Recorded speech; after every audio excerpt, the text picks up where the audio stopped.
June 1969. A man was practicing flying a strange-looking contraption, an awkward-looking, dangerous, and difficult-to-fly machine, not practical for traveling from Los Angeles to London. Inside was a primitive computer that didn't work very well, and when it failed, the pilot took over. No matter, it was going to crash. A month later, this same pilot would be in a similar contraption on one of mankind's most daring adventures, and there would be no room for error. On July 16, 1969, our daring pilot and two others sat atop a huge firecracker, waiting to blast off from the face of the earth. If successful, this 6 million pound, 36-story colossus of fire and thunder would take three men on a trip 250,000 miles away. Destination, the moon. Most things went remarkably well over the next few days, but not everything. Only later did we learn the details of how close to disaster Apollo 11 had come. I'll be right back to give you the rest of the story of man's first landing on the moon, so keep watching.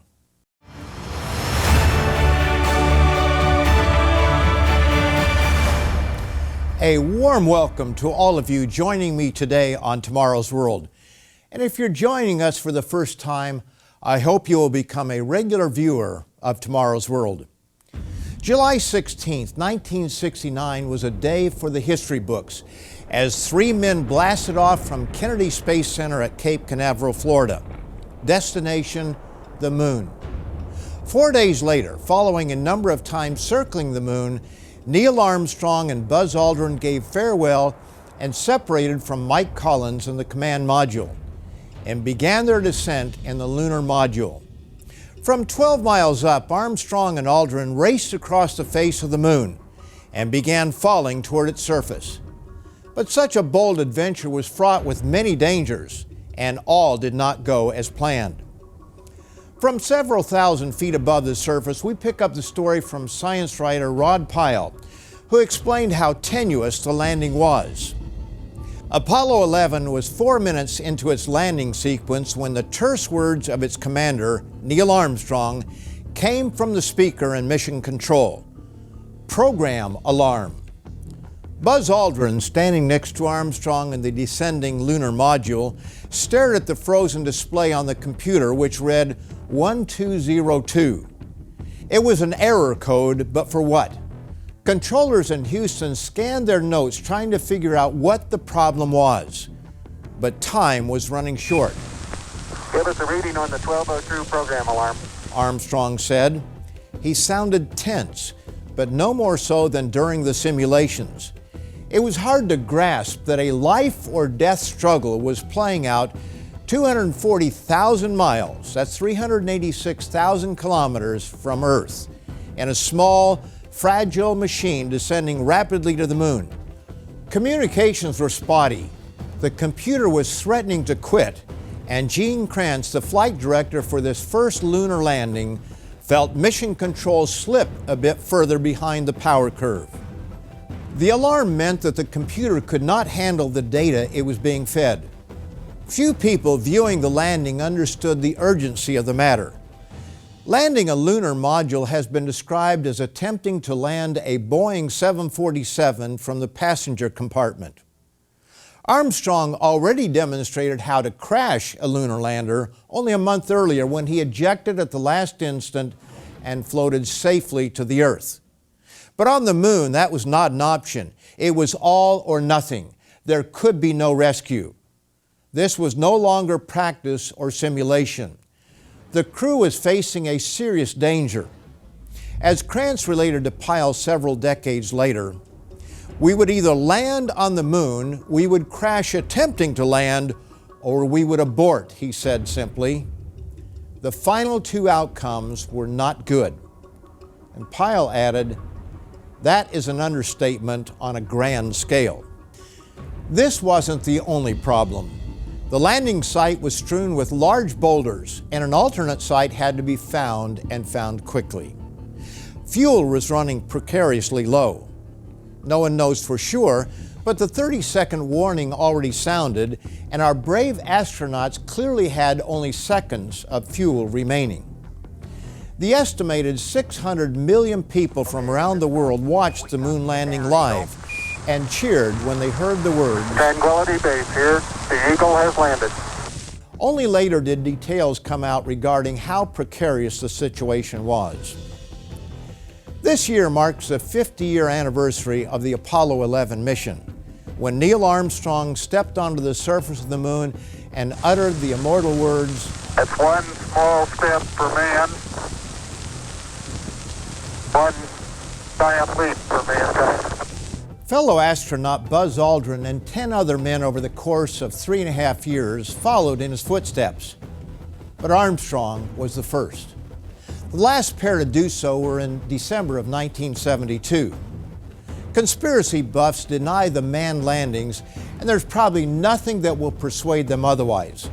But virtually every objection has been shot down, and numerous independent confirmations from around the world attest to the fact of the 6 landings. One of the strongest confirmations comes from Russia.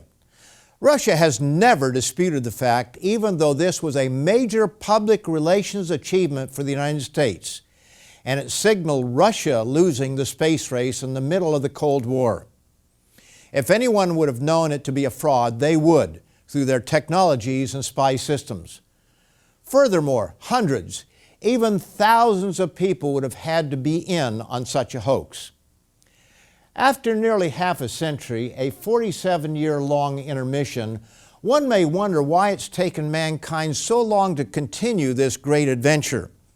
At the time of the first landings, there was a feeling among many that this was the beginning of man exploring the universe. After all, didn't Neil Armstrong suggest this as he stepped on the moon with the words, "One giant leap for mankind"? But in many respects, it appears that the giant leap has been put on hold. We're now seeing a revival in interest to go where no one has gone before. Other nations are getting in on the act, with Japan, India, and China considering manned missions to the moon. Private companies are building rockets and opening up opportunities for space tourism. There's even talk about going to Mars. In 2013, Mars One, a private Dutch company, began advertising for a one-way trip to the Red Planet to begin a colony. They claimed they had as many as 200,000 eager volunteers from around the world, with a short list of 100 selected to embark on the journey as early as 2023. Skeptics believe the whole enterprise to be a scam, as the technology simply is not there at this time. According to The Verge, Mars One filed for bankruptcy on January 15, 2019, giving credence to the skeptics' claims. Whether it's a scam or the result of over-optimism remains to be seen. What it does highlight is that space travel is not as easy as many think. It is costly, it's complicated, and it's dangerous. And these factors help explain the 47-year hiatus. What is man's destiny? Why were we born? Will we eventually explore faraway galaxies? The answers will likely surprise you. Man's destiny was recorded in advance and can be discovered in our publication, Your Ultimate Destiny. Your Ultimate Destiny explains the very meaning of life and shows that our future is so much greater than you can possibly imagine. You need this resource, so click the link in the description or call for your free copy of Your Ultimate Destiny. Also, remember to click the like button. And if you don't want to miss another Tomorrow's World video, be sure to subscribe to our channel and hit the notification bell. Reality set in following the first manned moon landings. The cost and effort to travel to the moon, much less to other planets and galaxies, makes the value of space travel questionable. One Apollo moon mission was scrubbed as being unnecessary, and 3 others canceled due to cost. Over time, the public has learned the lesson that traveling beyond our borders can be dangerous. Both Russia and the United States have experienced multiple deaths in attempts to explore regions above our atmosphere.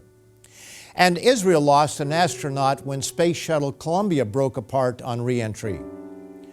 Numerous near misses that the public is mostly unaware of attest to the dangers of these adventures.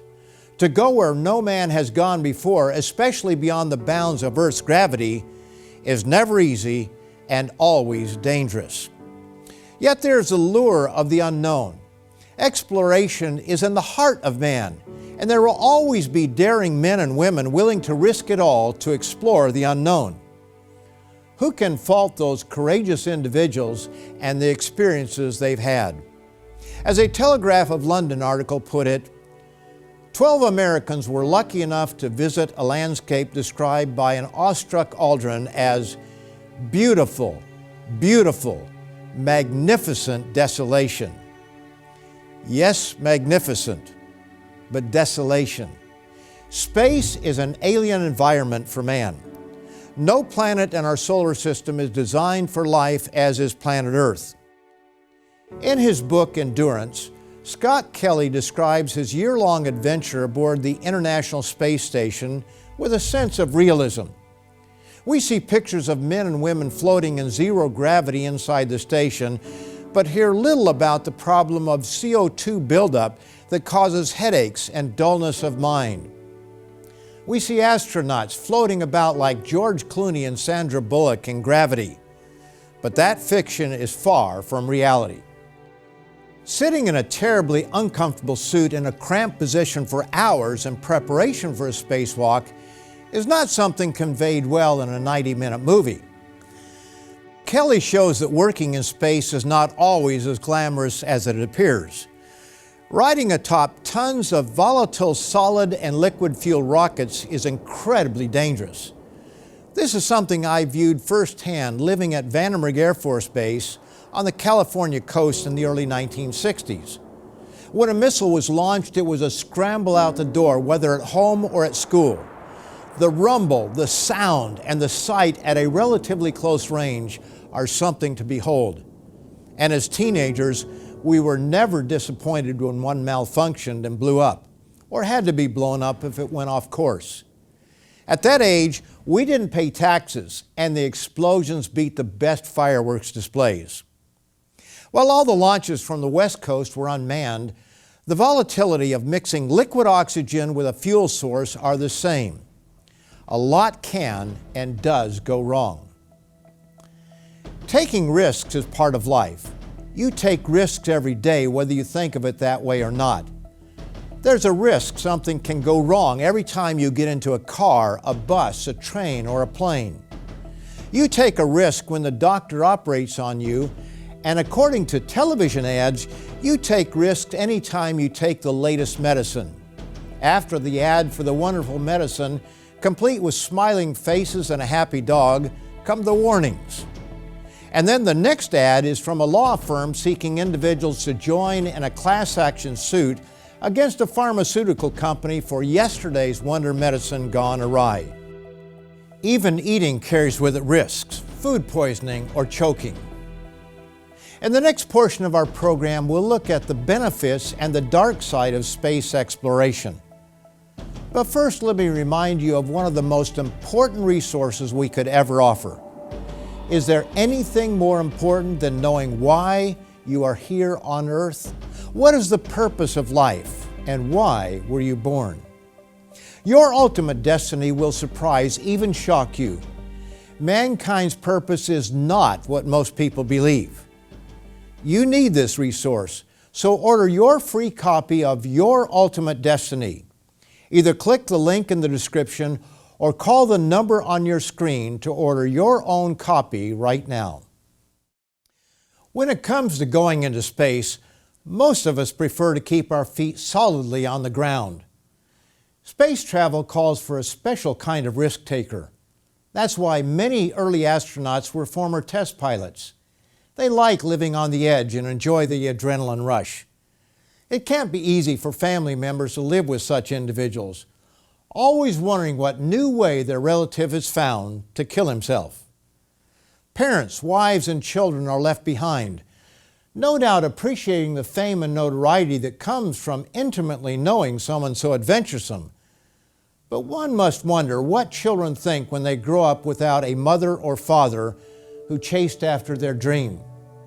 In the end, we must again ask, what on planet Earth for? Clearly, many inventions are the result of the space program. Much progress miniaturizing and strengthening computers is a direct result. New materials are created, discovered, and applied in more mundane ways. We know more about the universe around us, and we can thank space exploration for communication satellites. One might suggest that life is better as a result, but is it really? And does it require men and women risking their lives? Have we forgotten that we lived quite nicely prior to smartphones and satellite navigation? These are nice, but are they necessary? What possible knowledge will we discover that makes any eternal difference in our lives here below? Have we learned to get along better as a result? One could point to the International Space Station and show how individual astronauts from former enemy nations work together in harmony. And that's true. Let's come closer to home. How has space exploration improved relationships between husbands and wives, parents and children, and neighbors? The answer is obvious: not at all. The Apollo 11 astronauts left a plaque on the lunar surface, a message from President Richard Nixon. Here men from the planet Earth first set foot upon the moon, July 1969 AD. We came in peace for all mankind. But is that the real reason? Or was there another motive for going to the moon and for space exploration in general? Why was it that it was called the space race during the Cold War between the Soviet Union and the United States? Was there more than pride on the line by being the first to the moon?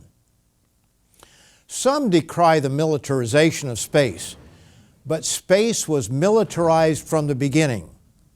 That's what the space race was all about. Going to the moon captured the attention of the public, but gaining the strategic high ground of space was the game played between the two superpowers. From the very beginning, military interests were intertwined with exploring our surroundings. Sputnik was cute, but far from the whole story of what satellites were about. The public was enamored over moonwalks and microgravity, but behind it all were military experiments and missions.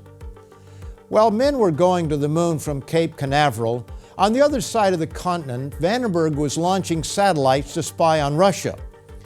And we're naive to think they did not do the same on America.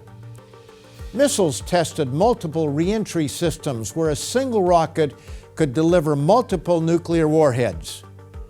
Today, satellites hover overhead to guide drones and target smart bombs. That's why any future war will start in space, with each nation trying to destroy the other's command and control satellites. Now we have a call for a new branch of the American military, a Space Force, where military astronauts prepare to fight from the ultimate high ground. What we fundamentally see in space exploration is an extension of mankind's differences playing out on a new frontier, as each power strives to gain and maintain the upper hand. Mankind is looking for answers in all the wrong places.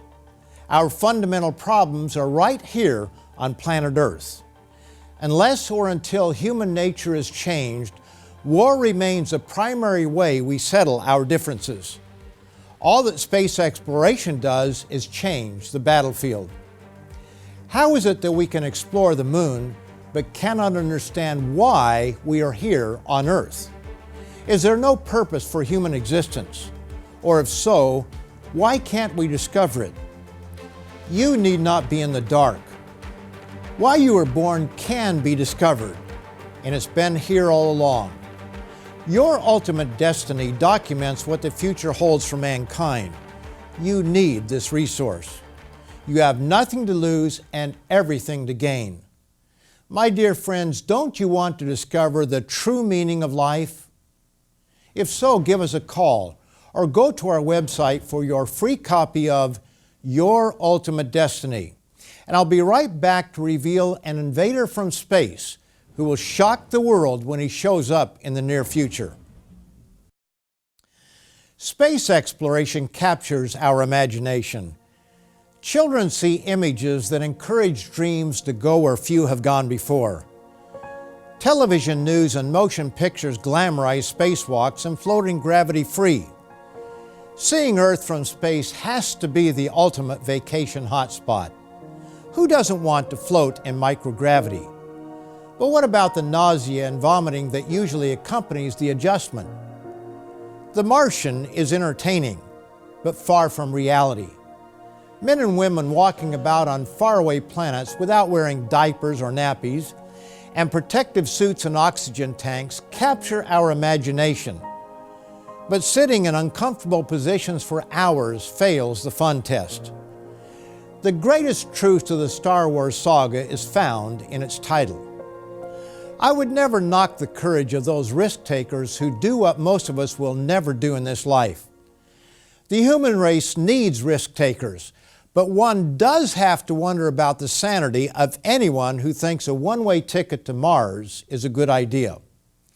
Our problems and our challenges are here on Earth.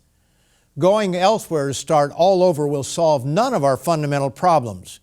Human nature, selfish desire, pride, hurt feelings, hatred, and resulting violence will be our travel companions. Over 2,700 years ago, an ancient prophet described the nature of man. Their works are works of iniquity, and the act of violence is in their hands. Their feet run to evil, and they make haste to shed innocent blood. Their thoughts are thoughts of iniquity. Wasting and destruction are in their paths. The way of peace they have not known, and there is no justice in their ways.